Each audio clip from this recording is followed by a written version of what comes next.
have both phones on the table. You could put yours. You could put one over there. You can start whenever, and I'll just cut it. All right, started. What's going on, guys? George here again. We are back at it with Muscle and Mindset. Today I have a special guest, my brother, Michael. Introduce yourself. What's up, guys? My name is Michael Morcos. I'm brother of George Morcos.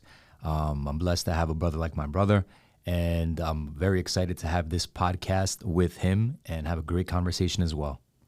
All right. Well, how you been? I know you just came back from a nice trip from Dubai. How was that? The trip in Dubai was very nice. I would say the weather was not the best. Usually Dubai weather is absolutely amazing, but it was a little bit cloudy, but you make the best out of it. You know, you can't let weather affect what you do on vacation, but definitely had a great time in Dubai. What is your favorite thing about Dubai? Because I know you go there a lot. So this is the fifth time? First time we went when we were kids with our Yeah. parents. My dad and my mom, our parents took us. And every time I go back to Dubai, it's a different experience. There's so much to do. It's just like any other major city, but I would say it's probably one of the best cities that I've been to. The thing that struck me the most this time, especially, was the fact that it was so clean. I was paying attention to details this time around. It wasn't just going on vacation, having a good time, going to nice restaurants. This time around, I was paying attention to details. The fact that everything is so organized, everything is so clean. There is not one gum, not one cigarette on the ground is just absolutely fascinating to me. You know, not like any other major city. Would you ever see yourself living in Dubai? I mean, I would definitely see myself living in Dubai one day, maybe for a short period of time. And if it's something that I love, then I would definitely look forward to doing it in the future as well. What about you? Would you ever live in Dubai? When I went to Dubai last year in April, I loved it. Like you said, it was very, very clean, very perfect. I felt like it was a little too perfect. You know, growing up in New York, you know how it is. We're used to flaws. We're used to walking and seeing a homeless guy, some dirt on the floor, and being cautious of our surroundings. The thing about Dubai is there's no crime, nothing, which is amazing. But I also like when there's some kind of flaws. You know what I mean? Yeah, I mean, flaws are beautiful because it gives characteristics to a city. You know, so cities like New York, like you said, the homeless cities are very sad, but at the same time, it gives you a daily reminder of what you need to do to better yourself as a human being, to improve, to give back to communities, to give back to societies that need the help. And when you see homeless people, it is sad, but you need to do what you need to do to help these people as well. But again, Dubai is a beautiful city. Maybe one day we will live there. Who knows? Stay tuned. You never know. We might be able to make some investments out there because at the end of the day, Dubai is a growing city. It is popular and definitely somewhere there that the super rich go end up, not only for tax purposes, but also for the quality of life. I know you've been to Greece this summer. We went to Greece this summer as well. I go a lot more frequent than you to Greece. What do you like about Greece? Because it is our native country. It is our country, our family's country. What do you like about Greece since you've been recently going back to Greece? It's so funny because we used to go to Greece every summer as kids. And my last time before 2022 was 2012. So I didn't go to Greece for 10 years. I kind of disconnected from Greece.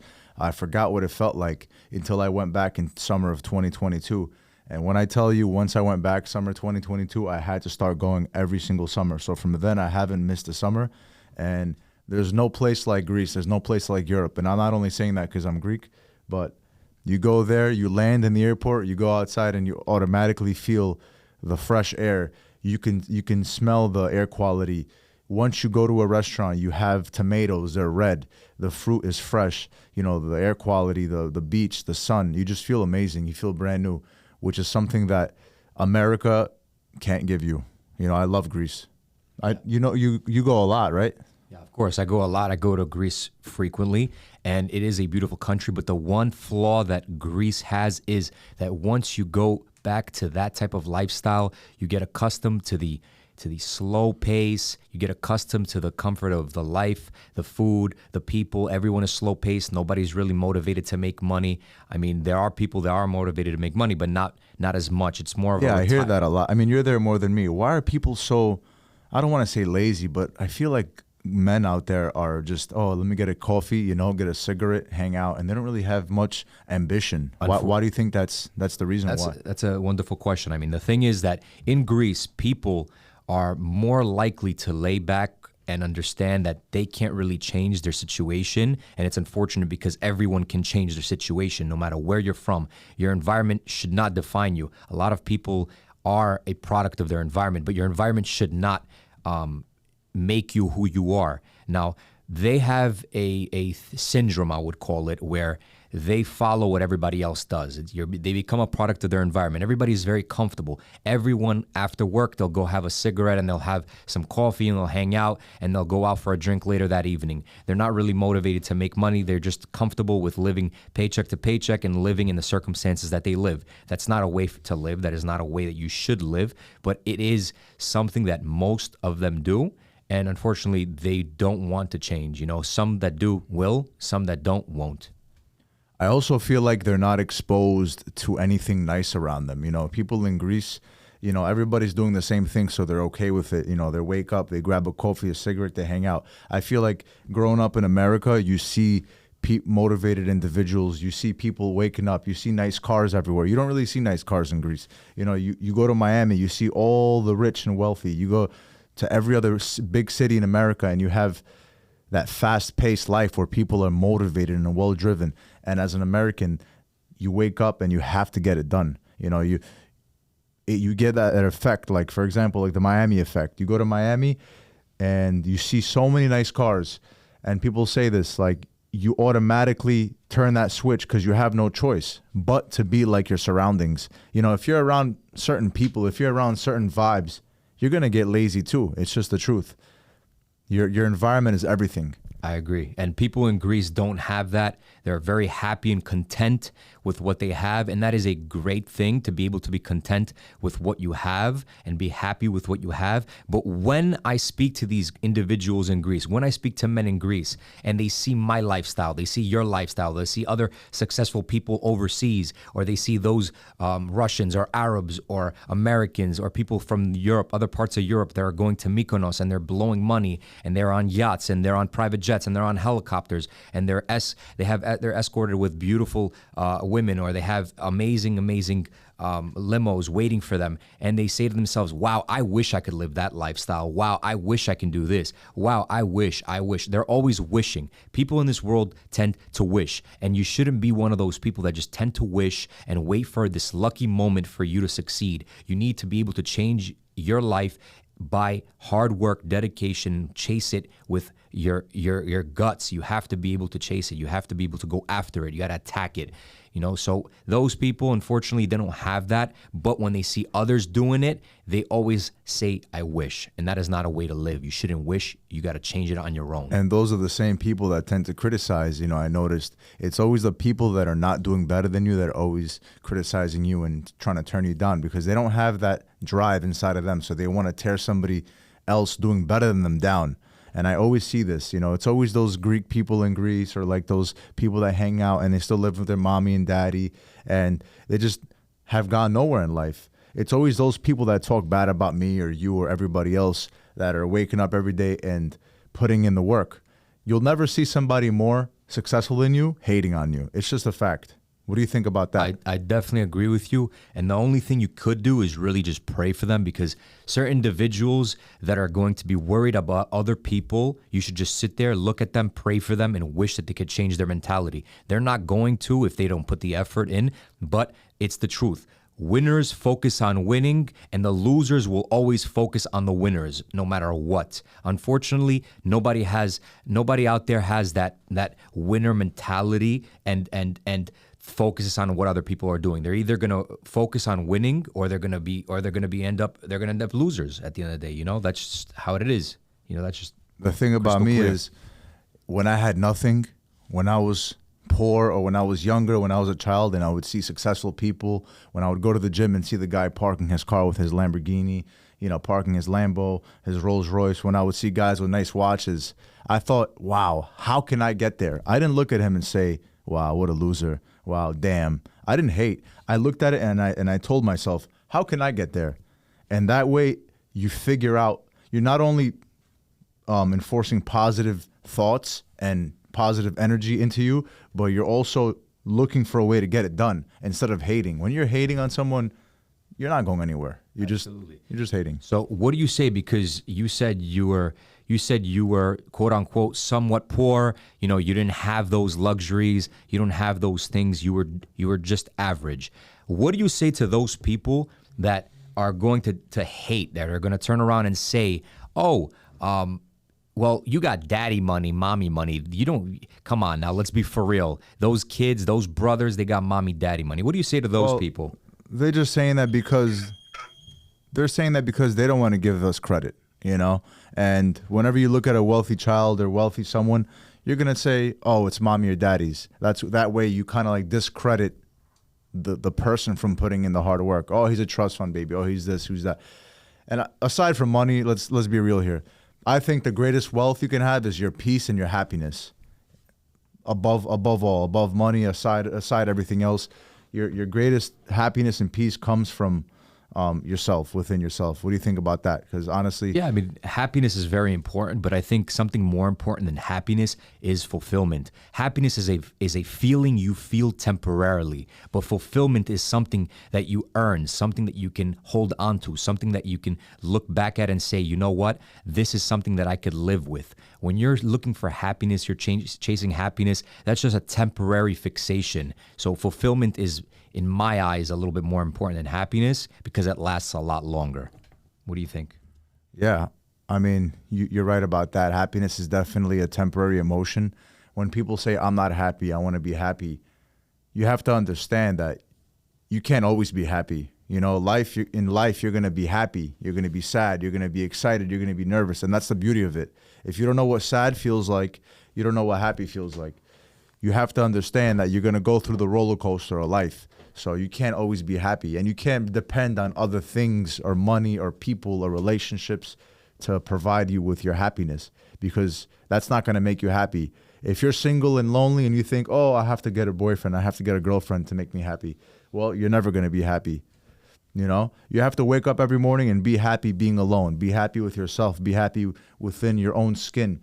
Be happy with your life. You know, you can't depend on something else to make you happy. For example, I have a friend, all his life, he wakes up every day, I'm depressed. I don't have the money I have. I'm depressed. I'm not where I want to be.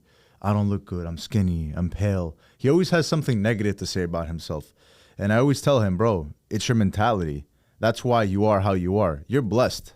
There's people out there in Africa, you know what I'm saying, starving. Even if you get that Lambo, even if you get that Ferrari, you might not be happy, you know?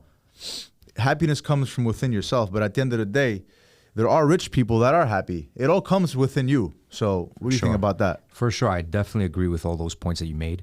Now, I think that it's very important to be content with yourself, but as long as you're putting in the work to improve yourself as a human being each and every day. Now, if you're okay with being mediocre, if you're okay with living average, if you're okay with having a mediocre life and live small, then unfortunately, I don't have any words for you. You're not going anywhere in life. You're going to continue to be in denial. And what does in denial, when somebody's in denial, what does that mean? It's somebody that just denies the truth. It denies the reality of their life. They're just going to continue sugarcoating and saying they're happy, they're happy, they're happy. And, you know, they're just getting by and they're happy with that. And they have a roof over their head and they're happy with that. And it's okay.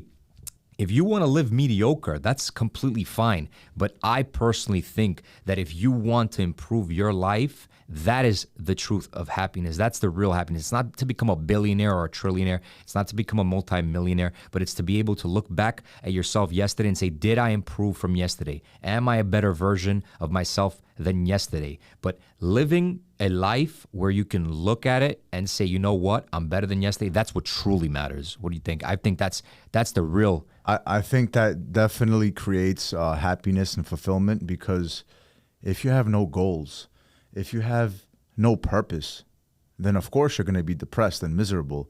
That's why sometimes chasing after, you know, making more money or chasing after goals and things makes you happy.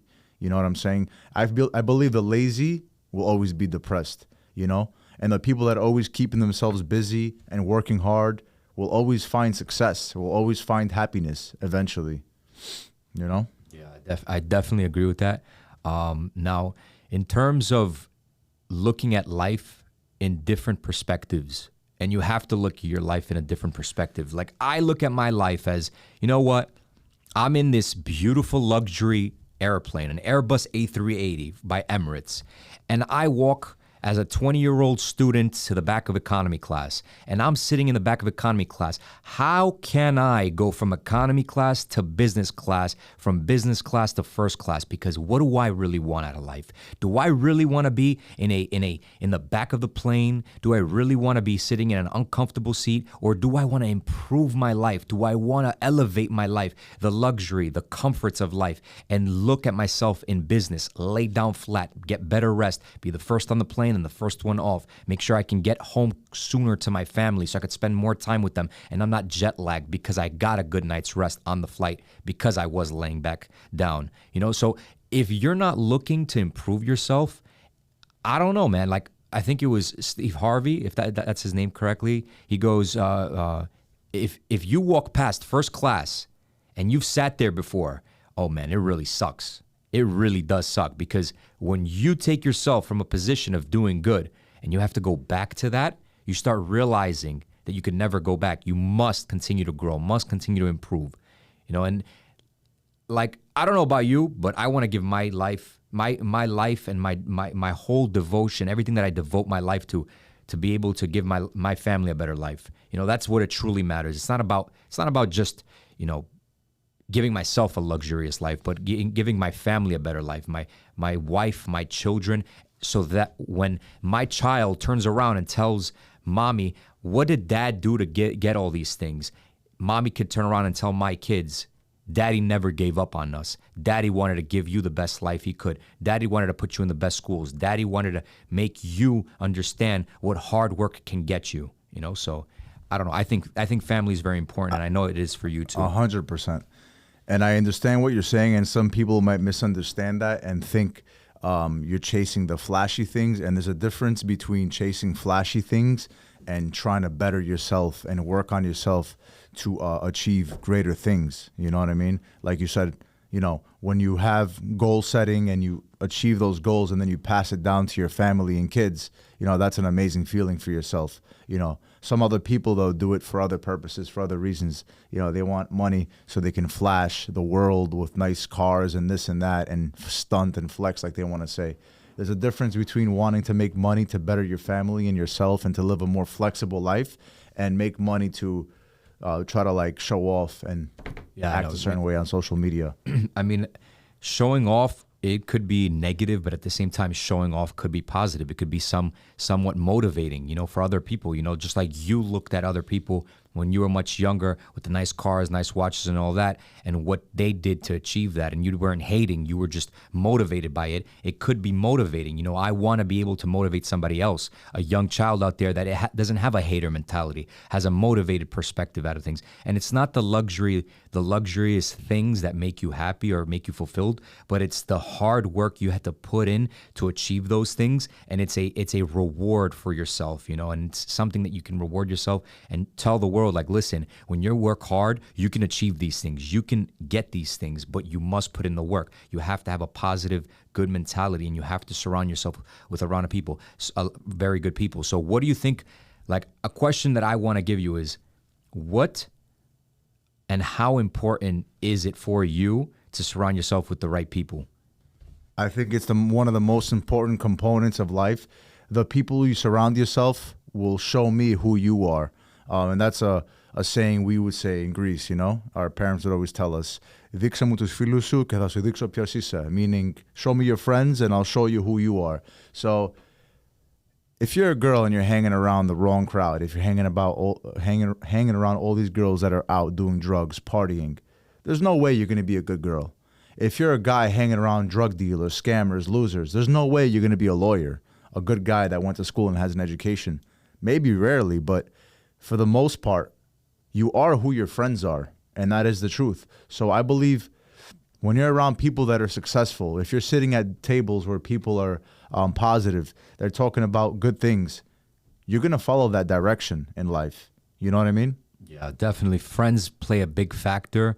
And I definitely recommend each and every person out there to cut ties with toxic people in your life.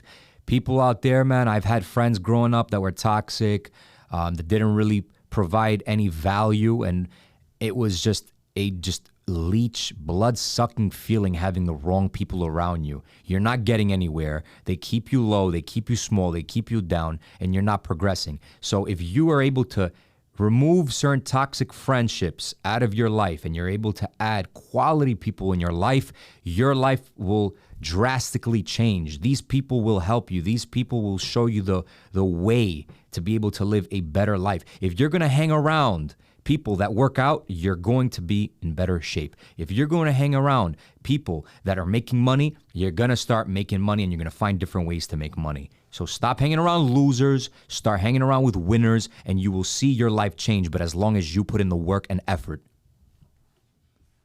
Yeah, you're so right about that. And I saw a reel one time of this boxer. I think it was Andre Ward, and he was talking about how he was raised, in the hood, and all his friends wanted to hang out, and even family members like uncles, cousins, they were telling him, "Hey man, let's go out partying," and he'd say, "Nah, I gotta train. I gotta wake up and run in the morning."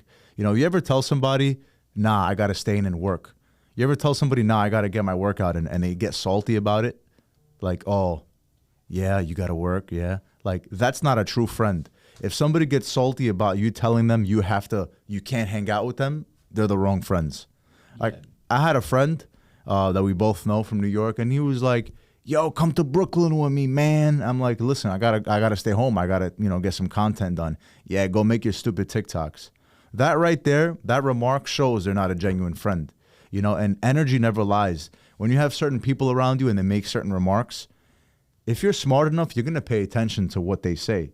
And you have to understand that some people are not genuine. They're not truly happy for you. You know what I mean? Yeah, I mean, people are selfish. People don't look at you as a friend of value. They look at you as what you can do for them, and that's why they were selfish enough to try to get you to hang out rather than support you for your dreams, your goals, and applaud you for chasing those dreams. But it's usually the people that get salty about not hanging out, salty about not doing what they want to do, that when you tell them no and you're chasing after your dreams and you start achieving those great things that you've been working hard towards, that they start applauding you and saying, "I always believed in you." But did they actually believe in you, or were they just fucking bored and they wanted to hang out with you and bullshit with you?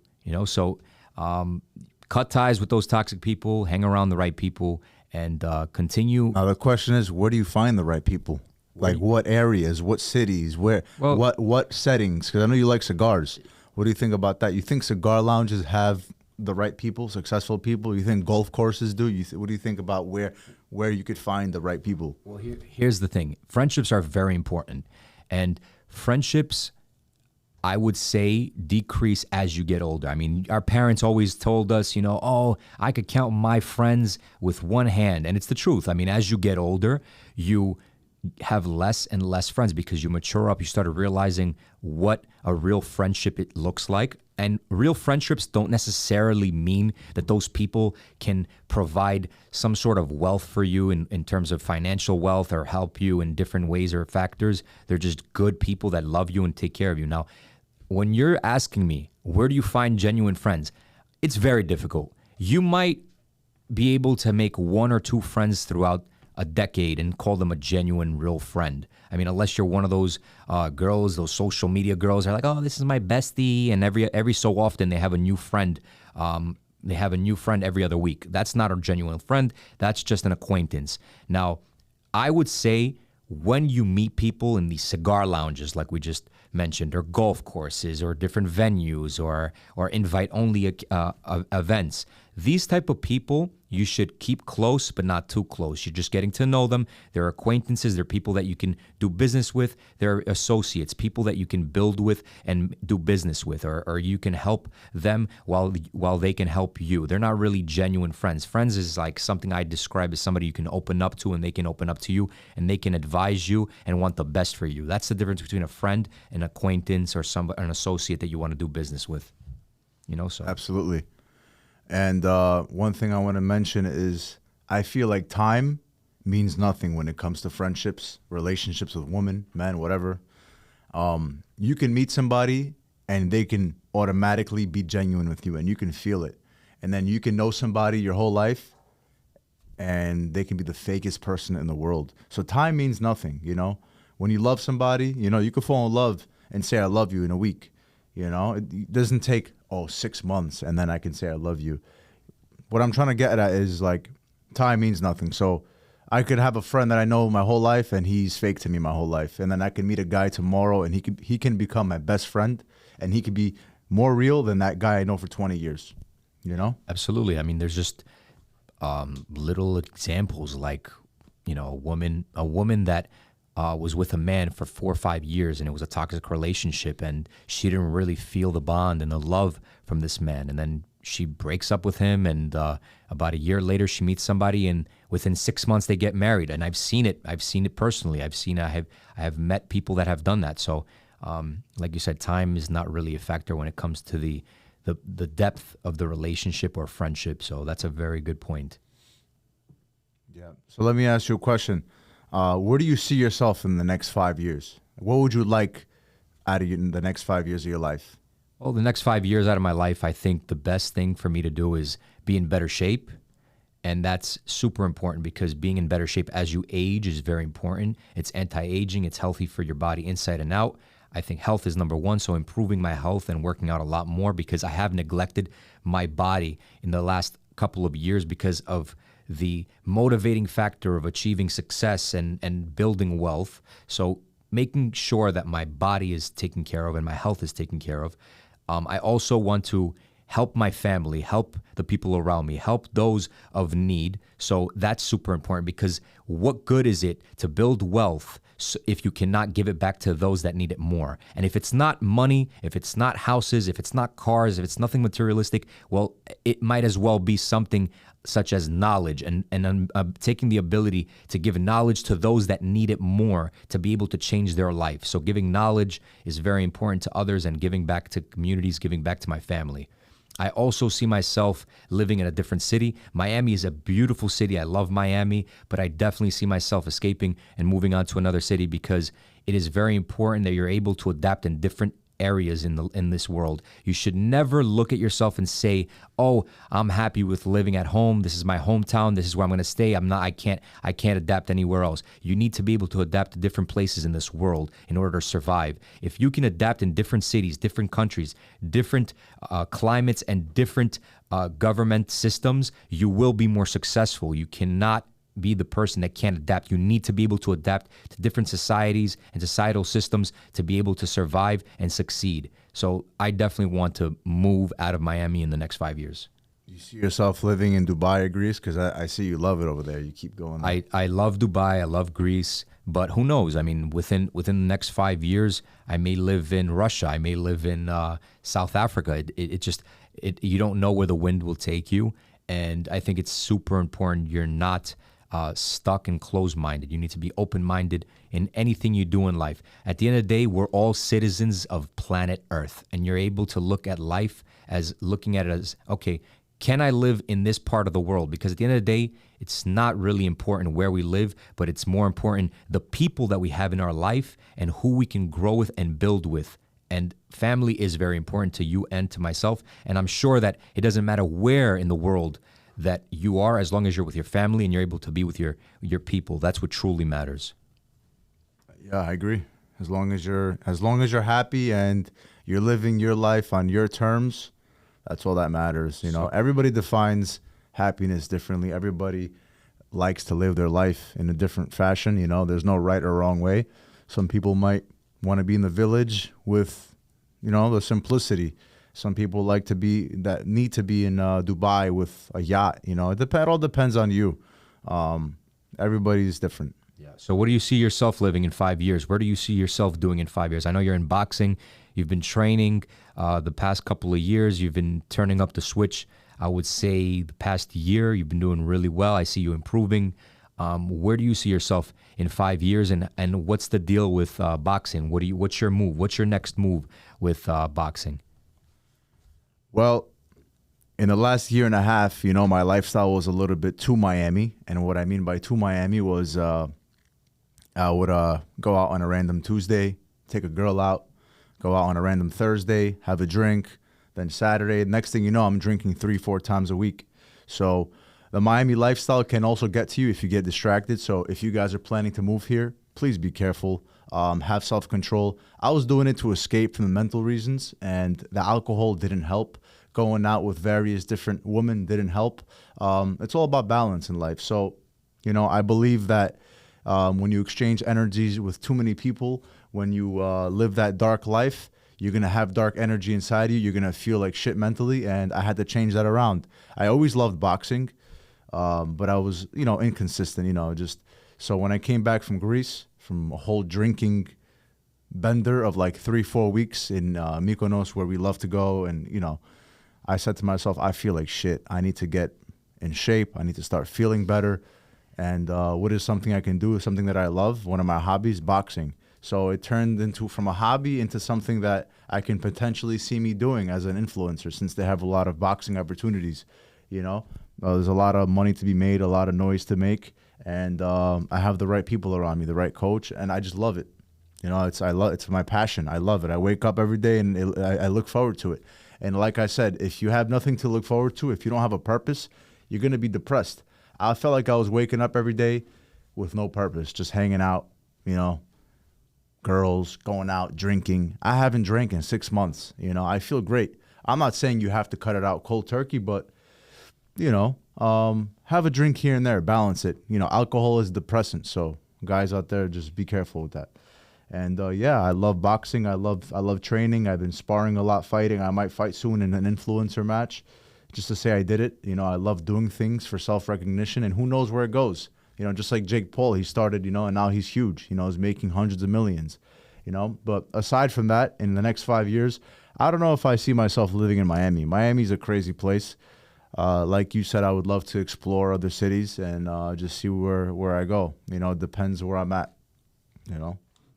Yeah, I mean, I see your improvement in boxing, and I'm very proud of you. And it's fascinating to see how fast you're growing, because, you didn't start boxing at 4 years old or 5 years old or 6 years old like some of these boxers. You started a little bit later on, but you look at boxers like Bernard Hopkins. Is that his name? I think it's Bernard.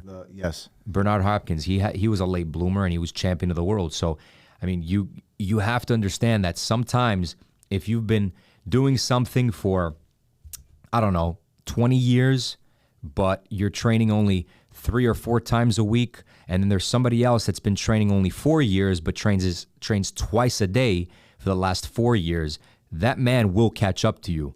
And that's in anything in life. It doesn't matter if you're a boxer. It doesn't matter if you played basketball. If somebody will outwork you, if you're training 2-3 times a day, you will catch up to the person that's been training for 20 years but does it 3 times a week. So there always will be somebody out there that will outwork you, and you have to wake up and understand that when you woke up at 5 a.m. to get shit done, there was somebody that woke up at 4 a.m. and already got it done. So anything you do in life, you must put in the work. You must have a sense of urgency. 100%. Anything you do half-assed, like we like to say, you're going to see slow results. There's people doing things their whole life and they have no progress, and then there's people that just pick up something and they do it 120%. They live and breathe it. Like you said, they're obsessed. Their life, that's their life. And then boom, they just grow and they explode, and that's it. Yeah. Absolutely. Now, in terms of financial decisions, because this is a topic that I wanted to bring up, in terms of financial decisions, a lot of people, and you can correct me if I'm wrong, a lot of people tend to be money hoarders. They just want to save. And in any type of situation when you're just saving for many, many years, that can be positive, but at the same time, you can't really grow your money to the fullest potential if you're just saving. And it's funny because I was on the phone with Baba, aka our father, and he said to me, you know what my father once told me, and this is my grandfather speaking to my father. He said, because my father said, let me backtrack. My father said to his father, Baba, money talks. And my grandfather turned around and told our father, the only thing that money tells me is bye-bye. And there's two things that you take from that. Money may talk, but at the same time, it's easy to lose it. It's easy to spend it. It's easy to let it go. So it's okay to save money. But at the same time, I took it from a different way. I looked at it and I took it a little different. You need to be able to say bye-bye to money to be able to grow it. You need to get rid of money, burn the money, get rid of the money to grow it, invest it. If you're holding on to money, inflation will destroy you. What you're able to buy with $30,000 today may be it's a beautiful Toyota, but in 30 years from now, $30,000 probably will be able to get you a camera and a microphone. So it's really important that you're taking your money and investing it correctly and say bye-bye to your money. So invest it. Invest your money. Don't save it because inflation will destroy you. And I feel like that has a lot to do with the comfort aspect of it when it comes to people. When they see a big amount of money in their bank, when they're saving, they feel, oh, I have money, I'm comfortable. And they're scared to invest it. Or they just don't know where to invest it. There's a lot of people out there that make a lot of money and they don't know where to put their money. And it's just sitting in their bank and they think they're okay because they have the money there.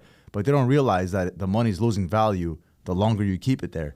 You know, what do you think are the best investments as just a kid that started making money? Like staple, simple investments that a kid can make to secure his money or... Well, first and foremost, especially if you want to be an entrepreneur, especially if you want to chase that type of life and you don't want to live in 9 to 5, and even if you do, I would highly recommend somebody opening up a Roth IRA. Somebody will take your money, you put your money into a Roth IRA, and that money that you put in there will compound and will grow. So if somebody were to put $200,000 starting at the age of 18 and they retire at 65 or 67, they pull out that money will go from that contribution, that $200,000 contribution that they put over a 30, 40 year span will not be $200,000. It'll be well over $1 million.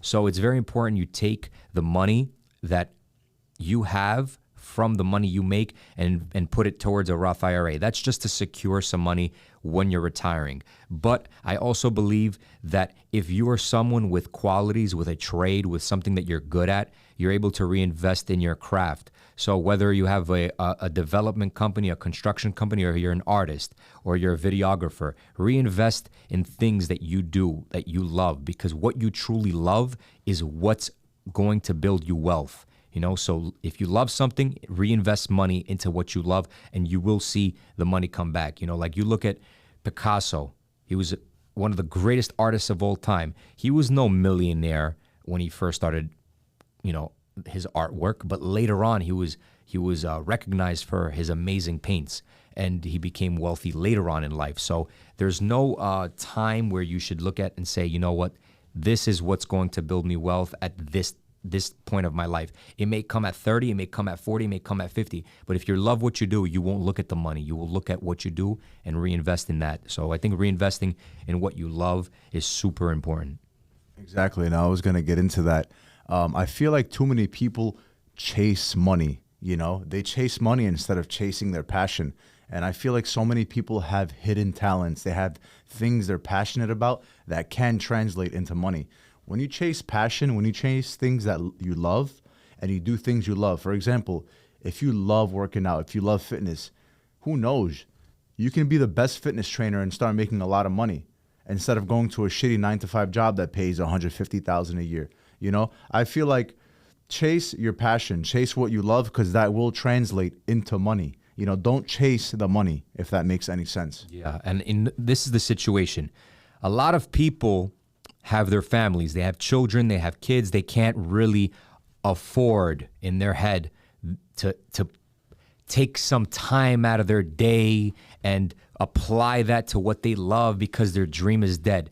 You have to look deep inside you and look at your childhood dream. When you were a little kid, what did you want to be? Some people wanted to be an astronaut. Some people wanted to be an athlete. Some people wanted to be a doctor, a lawyer, whatever it may be. But you have to look back at what your childhood dream was and look back into it and chase after it. So if you work a 9-to-5, guess what? Your 9-to-5 will pay your bills. Your 6 to 12 will build your dreams and build your future life. So you have to be able to work overtime and do what you love later on. So like you said, 9 to 5 may pay your bills and it's a shitty job that you make 150,000, takes care of your family, your bills, this, that, and the third. But your 6 to 12 is what build your goal, your dreams, and changes your life so you could get away from your 9 to 5.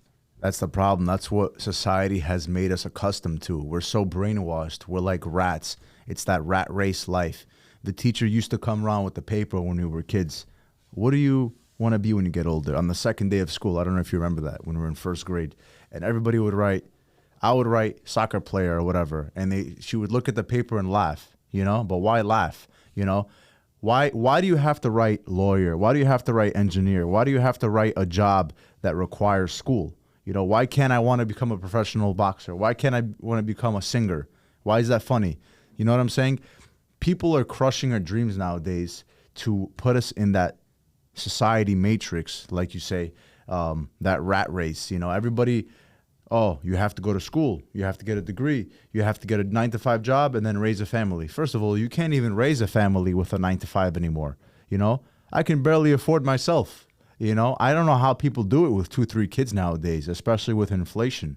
What do you think about that? It's crazy. I see some guys out here pulling it off. I don't know if they're just making it, but they have like 2, 3 kids, and it's crazy expensive nowadays. Well, the system is a system, and the definition of a system has the answer for yourself. So the system is broken. They have a system in place, and they want us all to go to school and go apply and be there at a certain time, just like a 9 to 5. If you look at schools, they look just like prisons. They got gates on the outside. They gate up the windows. They don't have any. They have no light that goes into the hallways. The staircase looks like a jail.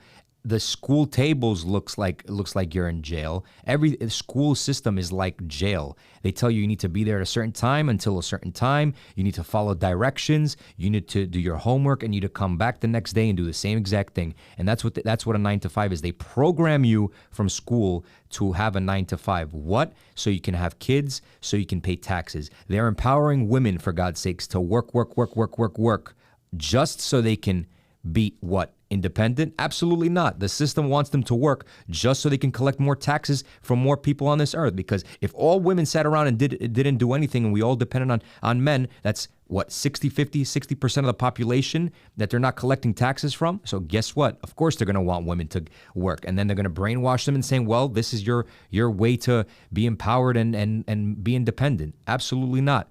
You look, for example, at women complaining now that they're working less. I mean, they're working more and they're getting paid less than men. Well, guess what? Should they just fire all men and have women work for cheaper labor? Because if it's cheaper for women to be paid and work, we might as well just hire women. If that's really the case, it's not the case, and a lot of people look at this and realize that even marriages are a system. Divorces are at all-time high. This is part of the system. They want you to get married. They want you to be divorced. They want to be all up in your business. Government is involved in your marriage and your divorce. It's just not a good feeling. And unfortunately, this is the world we live in, and you need to learn and figure out a way to escape this matrix, escape this system. Yeah. It's a system, like you said, marriage, you said, is a system. Divorce is a system. And I was actually having a conversation with a girl last night about prenups and why men won't get married because girls will take half of the men's stuff.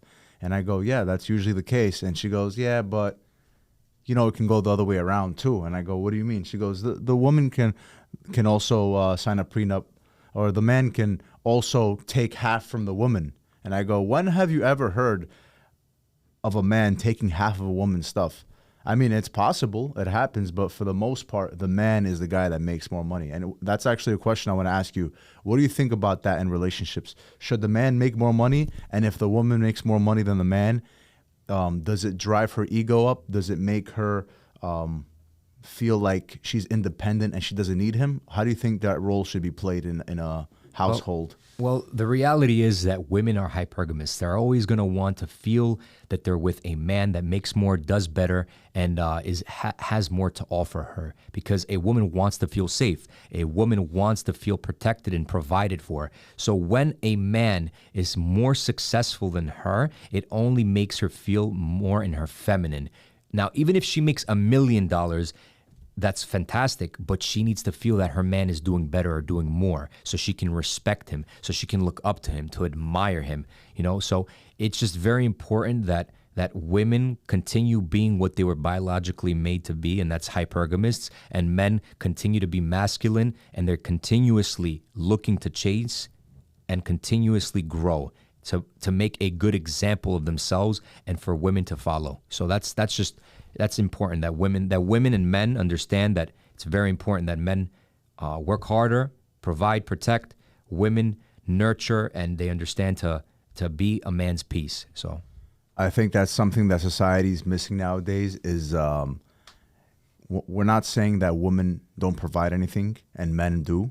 Women are definitely providers. If it wasn't for women, we wouldn't be driven to wake up every morning. If it wasn't for women, we wouldn't have children. If it wasn't for women, the house wouldn't be clean. We wouldn't have that love and affection at the end of the night when we come home. And that's what I feel like is missing today is the man has a role and the woman has a role. And without both, you can't make a house. You can't make that one. And one is not superior to the other. That's very important for everybody to understand that.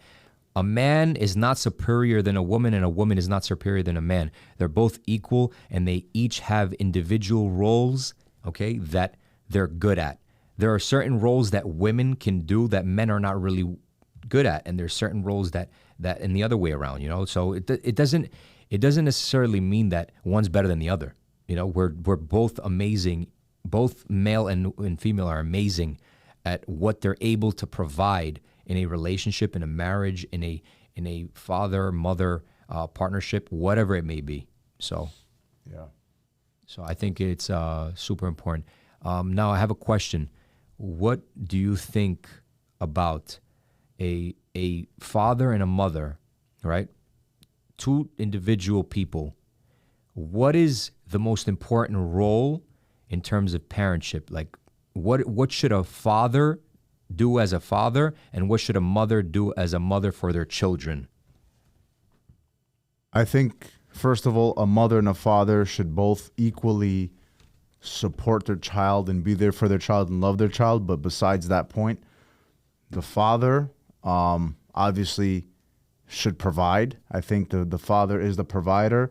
He's the man of the house. He's the child, the child's role model.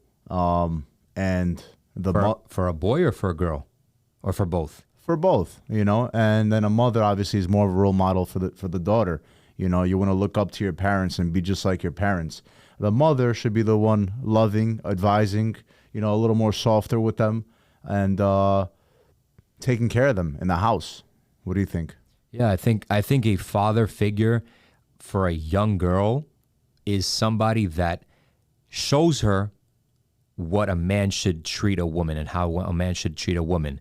And even for a boy, he wakes up and he watches dad treating his mother with love and respect, provides. So it's very important for a boy to look at the father as a role model, but also for a young daughter to look at the father as somebody that can be trusted, somebody that can show love to the mother, show that love exists. Because a lot of young girls grow up without a father, and these fatherless young girls that grow up, they don't trust men. They have trouble trusting men.